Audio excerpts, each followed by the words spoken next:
Parlez-nous du pourcentage de la femme au sein du CNT. Au sein du CNT, nous avons 30% de femmes, comme il avait été annoncé justement au niveau de la charte, et ça a été vraiment respecté. Donc, nous sommes 81 conseillers nationaux, dont 25 femmes, ce qui va à 30% de femmes. Selon vous, est-ce que ce nombre est suffisant dans la mesure où on parle de parité? Alors, ce nombre, on pourrait dire pas trop suffisant, mais il n'est pas mal. Et c'est déjà, il faut un début à tout. Et donc, on aurait souhaité que ça soit 50-50, mais entre 30 et 50, je ne pense pas qu'il y ait trop de différence. Et on espère quand même qu'avec la parité que nous voulons vraiment que cela soit dans les futures assemblées en République de Guinée. D'accord. Est-ce que vous vous épanouissez et comment vous faites dans les prises de décision?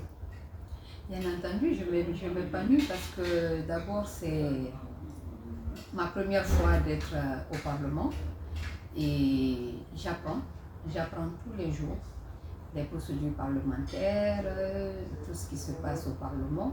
Et donc c'est un travail que j'ai découvert depuis ma nomination et je suis restée, si vous voulez, à l'école d'abord et maintenant aujourd'hui, je ne dirais pas que je maîtrise tout, mais le peu que je maîtrise, ça me plaît et je m'épanouis vraiment là-dedans. Et quand j'ai du boulot, je suis à fond là-dedans pour, comme vous le dites, m'épanouir. Et donc, c'est pour moi un épanouissement parce que ça me permet d'avoir une autre expérience et d'évoluer aussi, d'être sur la même piste ou sur d'autres pistes un jour. D'accord. Quel est l'apport des femmes au sein du CNT? Alors, l'autre pan de la question, c'était comment j'arrivais à influencer, c'est ça? Donc, lors de ma présentation, je disais que je suis rapporteur de la Commission Affaires économiques et développement durable. C'est une commission parmi les 8 commissions permanentes du CNT. Et c'est la commission qui regroupe 10 départements ministériels. C'est d'ailleurs la seule commission qui regroupe autant de ministères sectoriels ou de départements sectoriels dont l'objectif est le développement, mais également qui va vers l'économie. Donc, d'où sa dénomination Commission Affaires économiques et développement durable. Alors, comment j'arrive à influencer? Déjà, dans chaque commission, nous avons aussi un bureau exécutif. Dans ce bureau exécutif, vous avez un ou une présidente de commission, un ou une vice-présidente, le président de commission, un ou une rapporteur. Donc, ce sont les 3 personnalités qui constituent le bureau exécutif de chaque commission.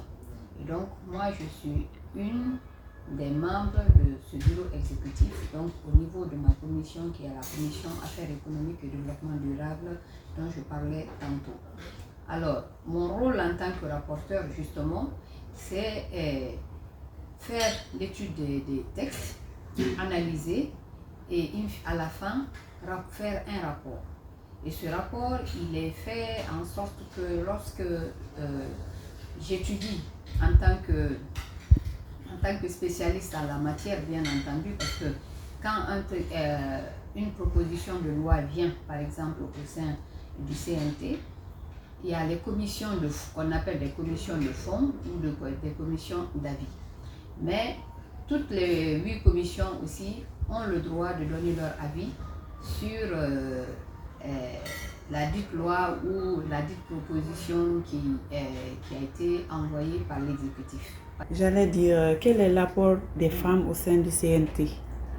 Alors, l'apport des femmes au sein du CNT, comme vous savez, à l'article 57 de la charte de la transition, il a été demandé, dans l'une de nos missions, il a été demandé que le CNT collaborent ou aussi s'impliquent dans, comment on appelle, le CNT doit promouvoir l'unité nationale. Et vous savez, l'unité nationale, c'est vrai que c'est une affaire de tous, mais c'est surtout une affaire des femmes. Donc ici au CNT, les femmes se battent beaucoup pour cela. Les femmes, tout ce qu'elles font en sorte que l'unité nationale soit au devant de la scène. Ça, c'est un premier aspect. L'autre aspect, les femmes parlementaires qui sont là du CNT, ou les femmes conseillères qui sont là, aujourd'hui se battent pour un meilleur positionnement des femmes au niveau décisionnel. Et donc, pour cela, nous savons c'est quoi les difficultés des femmes, les tares des femmes par rapport à ça. Donc, nous nous sommes mis en association. Donc, aujourd'hui, ici, nous avons le caucus des femmes parlementaires.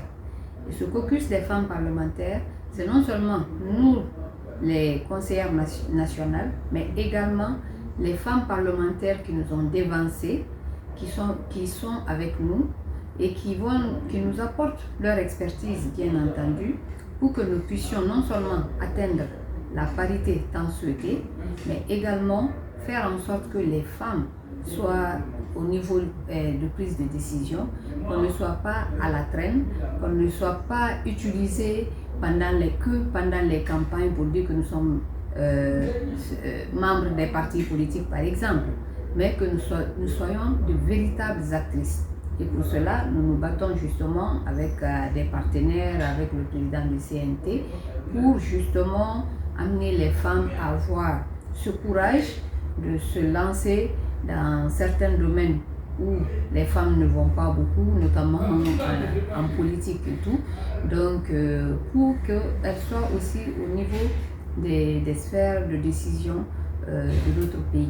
Et quand cela y est, moi je pense que on va arriver à la parité dont on parle tout le temps, parce que parité pour parité non, mais parité avec qualité oui. Donc nous faisons en sorte que cela se passe. Et donc c'est aussi un des rôles que les femmes conseillères du CNT font pour que nous puissions porter vraiment les femmes guinéennes au niveau de leur... Elles se battent bien entendu, mais qu'elles soient vraiment au niveau des sphères de décision, parce que nous pensons qu'à ce niveau, il y a beaucoup de choses à faire. D'accord, Madame Traoré, et Damal TV vous remercie.